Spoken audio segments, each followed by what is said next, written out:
Salut à tous, c'est Baptiste et ça y est, la DAO de Realty est enfin lancée, donc je suis clairement hypé, je voulais y participer. J'adore Realty et son écosystème, de participer à cette DAO, ben moi ça me fait kiffer tout simplement. Je sais pas trop où je vais. C'est annoncé via un post Telegram, tous les liens je vous les mets en bas dans la description. Et c'est le point le plus important, c'est qu'ils ont fait un wiki pour expliquer à tout le monde ce qu'était une DAO. Donc moi je vais pas vous lire le wiki tout simplement parce que j'estime que vous êtes assez grand pour vous documenter par vous-même. Donc voilà, je lance une nouvelle série DAO Realty et à chaque fois que je découvrirai un nouveau terme, je le définirai et j'estimerai il sera acquis. Ouais, donc voilà, il y a plusieurs niveaux, novice, initié, expert. Donc il y en a pour tout le monde. Et vous avez vu qu'il y a plusieurs rôles qui sont attendus, contributeurs, édition, pour faire de la doc ou du code. Si vous voulez participer à cette DAO, et ben déjà, il y en a pour tous les niveaux et pour tous les rôles, hein. Moi, ça me rappelle un peu les guerres alliance contre alliance dans les jeux de rôle où chacun choisit son rôle. Moi, je pense que je vais tenter de faire du code, du script tout simplement sur la blockchain. C'est ce que je voulais faire et je trouve ça tout simplement plus cool de faire ça pour une DAO que pour faire des bots d'achat. Voilà, moi je serai dans la mêlée, je ferai du code, je serai le paladin qui prend l'aggro. Donc messieurs, j'espère que derrière ça envoie du heal, hein, sinon je vais râler, hein. Et voilà, et avant toute chose, je voulais dire que bah, moi je suis un gros novice dans les blockchains. J'ai pitché rapidement mes connaissances. J'ai commencé à faire un premier pas dans la blockchain via Binance, tout simplement en achetant des bitcoins pendant le Covid. Voilà, j'ai acheté juste pour spéculer, je connaissais rien en blockchain. Ça a décoté. Bien sûr, je fais aucun conseil en investissement, aucun conseil en fiscalité et aucun conseil en codage, hein. N'oubliez pas que je suis un mec random sur YouTube qui fait des vidéos dans son salon, hein. Alors, la DAO, c'est quoi? C'est une organisation autonome décentralisée. Euh, Tout simplement, c'est une organisation émise sur la blockchain où il y a des gens qui peuvent participer.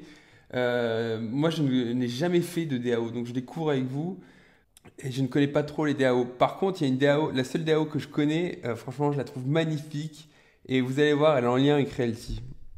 Voilà, si vous regardez cette vidéo, j'estime que vous connaissez à minima le RMM. C'est un outil qui permet de faire du collatéral et emprunter et autres, vous connaissez très bien. Voilà, ça c'est mon RMM et on va parler d'un outil que j'ai déjà présenté dans des vidéos et que j'adore, AAV. Alors bienvenue sur mon wallet, vous voyez je suis à 4 millions, je suis au Panama, je veux garder l'anonymat. Et pour le fisc, c'est une blague, je suis en lecture seule, tout simplement, ce n'est pas mon wallet. Alors pourquoi je vous parle de AAV? Bah déjà, AAV, c'était un projet initial. Il y a eu, on va dire, un projet identique qui a été commandé par LT, le RMM. Ah oui, bien sûr, je fais de la vulgarisation. Je ne suis pas spécialiste, je ferai des erreurs. Comme j'ai dit, n'oublie pas que je suis un mec random, hein. Alors comment j'ai découvert AAV? Bah, tout simplement, c'est avec ce podcast de Mounir d'Achine Finari. Je vous mets le lien en bas dans la description. Et en fait, l'invité, tout simplement, c'est Mark Zeller. On a de la chance, c'est un francophone, donc c'est facile pour ceux qui ne parlent pas anglais. À la base, c'était juste une entreprise, il y a une partie décentralisation qui s'est créée. Il explique tous les avantages d'une DAO, c'est que tout le monde peut y participer avec des jetons de vote. Vous allez voir, je vais y arriver. Donc que tous les comptes soient auditables. Il explique que voilà, sa DAO, la DAO de AV, bien que ce soit quelque chose de décentralisé et tout, bah, ça génère de l'argent et les contributeurs sont rémunérés. J'en parlerai aussi plus tard. Et voilà, donc je vous laisse ce podcast en bas dans la description. Franchement, moi j'adore me le réécouter une fois de temps en temps. Il est vraiment top, hein, je vous le conseille. Donc c'est une application décentralisée de dépôt emprunt. Et vous voyez qu'il y a quand même beaucoup de blockchains, il y a plusieurs versions. Vous voyez qu'il y a beaucoup de jetons que vous pouvez déposer en collatéral et d'autres jetons que vous pouvez emprunter tout simplement. Et vous connaissez tous BlackRock, cette entreprise ben, tout simplement de finance, de gestion de fonds, qui a un fonds tokenisé, le Build, émis sur la blockchain Ethereum. Et pour vous dire à quel point AAV c'est du sérieux, eh ben, leur stablecoin, le Go, qui est adossé au dollar, ils comptaient mettre ben, en sous-jacent, c'est-à-dire le sécuriser avec du build. Et c'était en discussion pour que BlackRock accepte. Donc pour vous dire à quel point une DAO ça peut être sérieux et ça peut aller loin. Donc si BlackRock c'est pas du sérieux, moi je ne sais plus quoi faire pour vous messieurs.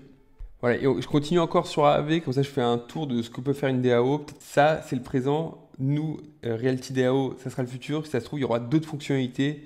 Donc l'infini du possible, hein.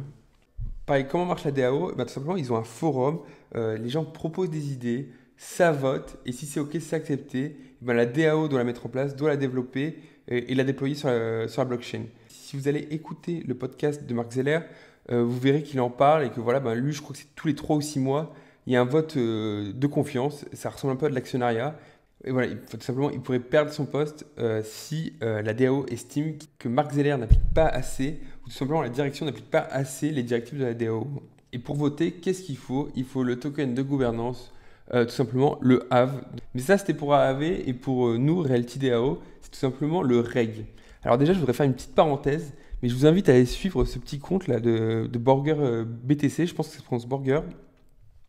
Franchement, il est pépite, quoi. Il fait des dashboards, j'adore le lire. C'est un compte, pareil, qualitatif. Je recommande, allez vous abonner, allez lire ces dashboards. Comme ça vous permettra de suivre le cours du reg. Parce que le reg, vous en avez eu récemment, il y a eu pas un airdrop, je ne sais pas trop comment on dit.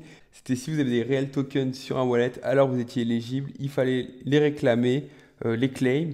Et bah, si vous avez fait ça, normalement, vous avez des règles. Mais pas de souci, vous pouvez les acheter sur des pools de liquidité. Pourquoi je vous ai parlé de Borger BTC, en plus de son travail qui est juste qualitatif, c'est juste qu'en fait, il agrège les données et vous pourrez suivre le cours du reg facilement. Donc voilà, moi c'est ce que j'utilise, je recommande. Et vous allez me dire, ouais, c'est génial, mais en fait, c'est un token de vote, de gouvernance. À quoi ça me sert enfin, ce token, quoi. Est-ce qu'il va prendre de la valeur pour ceux qui veulent spéculer ou autre? Je rappelle, je ne suis pas conseiller d'investissement, et moi, c'est pas ce qui m'intéresse sur ce jeton en particulier. Et sachez que posséder du reg, c'est pas juste voter oui, je suis d'accord, proposer ou autre, hein. En possédant du reg, bah, en fait, c'est comme de l'actionnariat. Vous possédez un bout de la DAO, tout simplement. Bah, les votes, pareil, sont au prorata du nombre de règles que vous possédez et des votes exprimés. Pour ceux qui ont déjà voté sur, par exemple, sur Realty pour des maisons pour des ventes de maisons, bah, vous savez à quoi ça ressemble.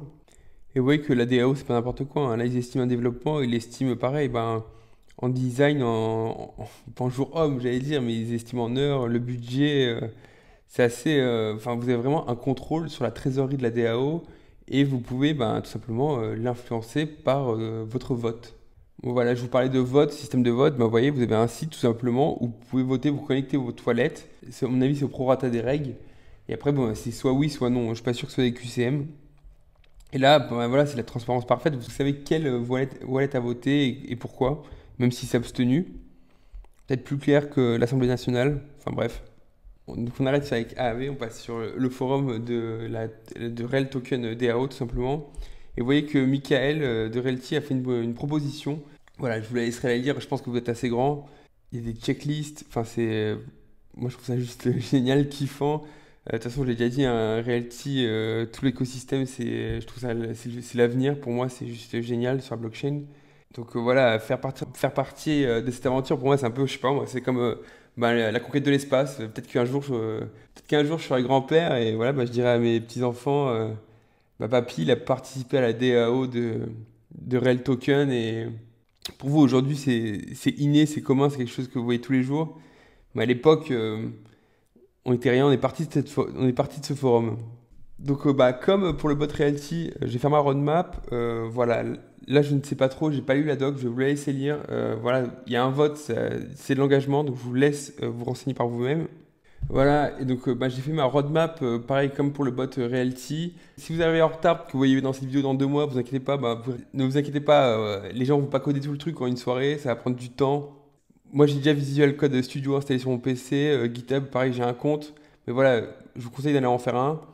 Dites-vous que moi j'ai juste mis mes chaussures de rando et là on part pour une rando, je sais pas où on va, mais je pense qu'on va faire le GR20 ensemble, une belle aventure messieurs. Voilà, donc on est au tout début là, prenez votre temps. Et voilà, petite parenthèse pour, je pense à tous les jeunes, bah, que vous soyez en post-bac ou vous êtes encore au lycée, j'en sais rien, et que vous voulez travailler plutôt bah, plus tard dans le code, faire de la tech ou autre. Là vous avez une occasion en or de gagner en expérience. Je veux dire, alors respecter la loi, je ne sais pas si vous avez le droit d'avoir des règles ou quoi. Alors, un conseil que je donnerais à moi plus jeune, c'est voilà, bah, Baptiste, tu te débrouilles à trouver un règle, tu te crées un wallet, tu le mets dessus et tu participes à la DAO façon code, hein. Alors peut-être vous allez me dire oui, c'est pas le langage que vous ciblez plus tard, mais déjà tous les langages évoluent. Mais ce que vous allez apprendre surtout, c'est bah, participer à cette aventure, de faire du code de façon industrielle, d'estimer le temps. Vous voyez, je suis retourné sur le forum, vous devez estimer le temps, vous devez le budgétiser, faire un planning, pareil, bah, faire des tests, la documentation, parce que le code, travailler en code, c'est pas juste YOLO, je demande à ChatGPT et je sors des scripts tout faits. Non, non, il faut faire de la documentation pour que n'importe qui plus tard puisse ben, retravailler dessus. Et voilà, si vous voulez, plus tard vous voulez trouver des stages ou même arrêter, lancer votre boîte d'informatique, bah, vous allez acquérir de l'expérience de fou, hein. Moi, à titre personnel, quand je passe des entretiens, je demande toujours si la personne a déjà codé bah, sur son temps libre et savoir ce qu'il a fait. Genre, des jeunes qui font des bots sur Telegram ou Discord, j'en sais rien. Bah, déjà, pareil, ils apprennent la maturité. Je pense que la maturité, tout le monde voit ce que c'est. Et ben, un logiciel, c'est pareil. Un logiciel, une fois qu'il est déployé, qu'il est lancé dans un environnement de prod, bah voilà, il y a des choses qui ne vont pas, il faut retravailler certains aspects. À la force de répondre à tous les bugs, bah, votre soft, il gagne en maturité. Et voilà, il peut tourner à l'infini, tant que le besoin est là. Après, quand le besoin n'est plus là, fini, hein, mais bon. Bref, fin de la parenthèse. Surtout que pareil, j'ai pas encore codé sur Solidity, mais de ce que j'ai regardé, en fait, c'est vous faites votre binaire, vous le deployez, et après, vous pouvez plus le toucher parce que la blockchain est immuable, c'est-à-dire que vous ne pouvez plus la modifier. Donc pareil, il y a toute la question des trappes de sécurité en amont. Voilà, je trouve ça juste génial. Franchement, si vous voulez découvrir le code, ou plus tard travailler dans le code, là vous avez une occasion en or, surtout que c'est juste sur votre temps libre. Et en plus, vous faites partie de cette aventure de la DAO Reality, moi que je trouve juste magnifique et exceptionnelle. Donc voilà, pareil, je sais pas où ça va aller. Comme je vous montre là, c'est ma roadmap, c'est juste télécharger Visual Code Studio, se faire un compte sur GitHub, voilà, vous manipulez rapidement, vous faites des Hello World, lire la section des smart contracts. Et pareil, j'ai jamais fait de Solidity ou de code sur la blockchain. Et si ça se trouve, je vais être trop bombe. On va me dire, non, Baptiste, t'es mignon avec tes ChatGPT, mais c'est fini ça. Donc voilà, je ne sais pas où je vais, je me lance dans cette aventure. Si vous voulez me rejoindre, bah, abonnez-vous, petit like, petit commentaire. Et voilà, on va faire ce bout de chemin ensemble. On va le faire, ce GR20, on va le finir. Et à la fin, il y a une bière, messieurs. Allez, bonne semaine à tous.